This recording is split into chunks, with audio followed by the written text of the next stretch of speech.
Estamos desde el Hotel W para Artes y Oficios de Radio USACH, la 94.5 y también en la señal del 50.2 de la televisión digital abierta, para poder conversar el día de hoy junto a Sebastián Lelo y también las actrices protagonistas de La Ola, película que ya tuvo su preestreno en Cannes, su estreno en Sanfic y que se viene a salas el 28 de agosto.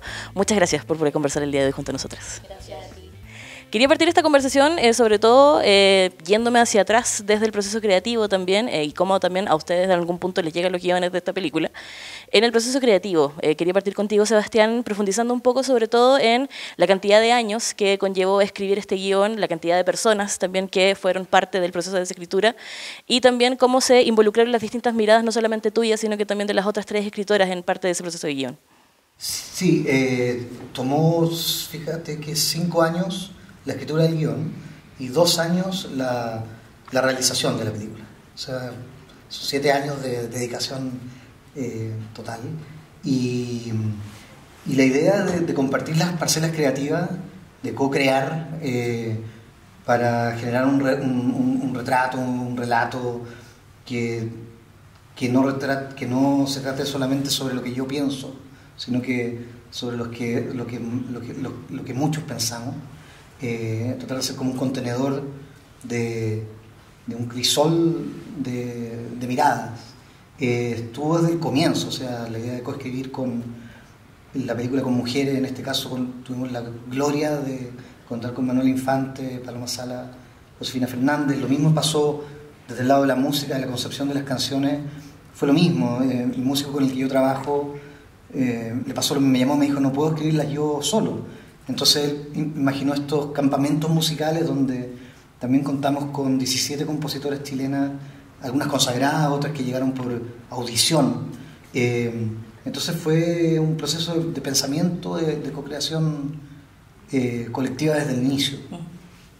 Y siempre tuviste como este punto de vista de trabajar con mirada femenina sobre todo, porque pienso como en la discusión del male gaze, del female gaze también, que se ha dado durante el último tiempo y sobre todo en una película que habla acerca de un movimiento que no fue hace tanto, no sé, yo lo viví por ejemplo en la universidad, entonces me llamaba principalmente la atención un poco eso, como esta intención también de integrar todas estas miradas finalmente en un discurso que habla acerca de la mujer. Sin duda, el male gaze no es patrimonio del hombre, el male gaze puede ser perfectamente ejecutado por una mujer. Yo no digo que yo estoy libre de eso, solo digo que me interesaba a mí el problema de meterme en ese desafío, digamos, de tener que convocar a tanta gente, utilizar un momento en el que yo tenía la posibilidad de hacer una película grande y meterse en un problema que valga la pena meterse, digamos, para poder pensarnos desde un ángulo distinto, para poder co-crear con artistas que están por primera vez apareciendo en la pantalla. La película orgullosamente presenta una generación completa nueva de artistas chilenos, principalmente actrices, que dejaron el corazón en el rodaje. Entonces yo creo que la película está llena de peligro. El male es uno más. Y posiblemente algunos de ellos no hayan sido sorteados, algunos sí, pero el espíritu detrás de la película no es imponer un discurso, es crear en conjunto, pensarnos en conjunto y hacer esta locura que es abordar un problema que nos es doloroso, caro, que nos interpela a todos, en forma de fiesta. Y allí en esa colectividad, chicas, ¿cómo ustedes también participaron? ¿Les llega el guión? ¿Lo revisan? ¿Son parte de este proceso de casting? ¿En qué momento también aceptan este desafío de retratar finalmente un movimiento que no fue hace tanto?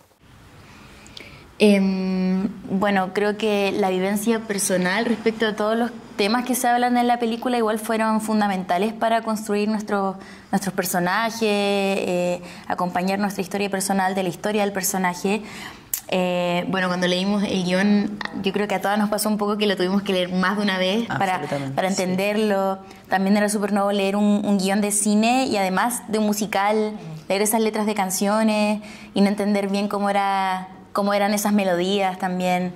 Como se nos vienen a la mente esas primeras lecturas de guión donde Sebastián nos mostraba las maquetas de las canciones, donde cantaba Anita Tijoux, también una ídola para nosotras y también muy representante del movimiento. Entonces fue todo como ir maravillándose de a poco y entendiendo y conversando. Fue un proceso que fue escalando hacia arriba en entendimiento, en profundidad, en todo.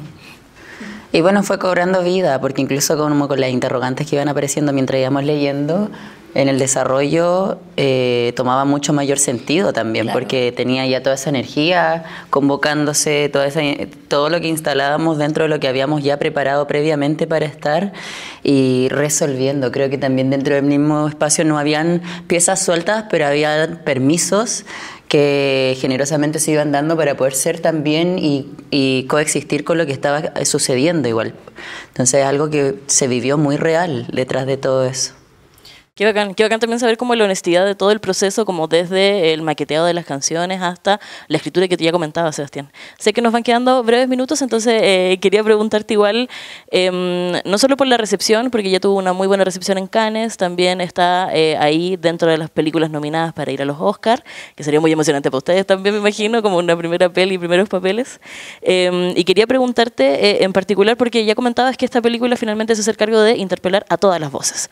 De hecho, hay algunos momentos ahí en la película en donde también se le interpela al director. Entonces, quería preguntarte de alguna forma cómo tú también te sentiste interpelado por todo este movimiento que sucedió en el año 2018, en cómo también todo este proceso político y social llega hasta el día de hoy, porque los tiempos han cambiado, el feminismo ha cambiado. Entonces, de hecho, una pregunta que te han hecho mucho tiene que ver con cómo llega esta película en este contexto en particular. Entonces, quería preguntarte sobre todo por eso, cómo tú como director también, como escritor y como guionista, te sentiste interpelado para contar esta historia. Lo que pasa es que yo he venido haciendo películas sobre mujeres con narrativa femenina al centro desde chico.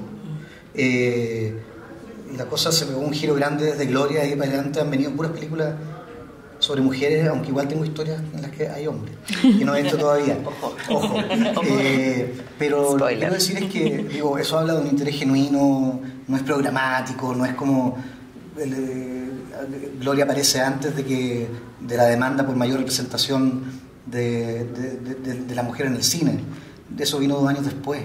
Una Mujer Fantástica pasó algo parecido con la representación trans en el cine, como que todo ha sido respondiendo a una intuición, a un deseo genuino de explorar estos temas, de mirar a esas actrices, de filmarlas realmente de forma horizontal. Después todo eso se politizó y pareciera que uno tuviera un programa, pero en verdad ese nunca ha sido el origen. Y teniéndose en cuenta, yo estaba siguiendo lo que estaba pasando durante el mayo de 2018 en tanto ciudadano, con mucho interés, así con mucha... probablemente estábamos todos sintiendo algo que además iba a venir después, que fue que todo el país hizo crack, ¿no?, con el estallido. Y el mayo feminista sin duda fue un pilar, un antecedente de lo anterior. O sea, se instaló el tema, llegó para quedarse y ahora a lo mejor está callado, pero llegó para quedarse, cambió las conciencias. Yo creo que eso es una contribución inmensa, no porque ahora el péndulo esté, digamos, ido hacia la ultraderecha y el acallamiento de todo cuestionamiento quiere decir que se acabó. ¿Sí? Ese es el asunto con las olas, que van y vienen, son y volverán y de todos los lados. Totalmente. Bueno, solo para cerrar, quería que hicieran una invitación a las personas que nos están escuchando en la 94.5, que nos están viendo también en la señal de 50.2, para que sean parte del estreno que va a tener en salas ya el 28 de agosto, La Ola. Bueno, que no se la pierdan. Es una película que merece ser vista en las salas de los cines, por sus colores, por sus canciones, por su fuerza, por su energía. Que vayan a verla, la comenten, la reflexionen, la recomienden, etc. Bacán. Muchas gracias. Gracias. Gracias.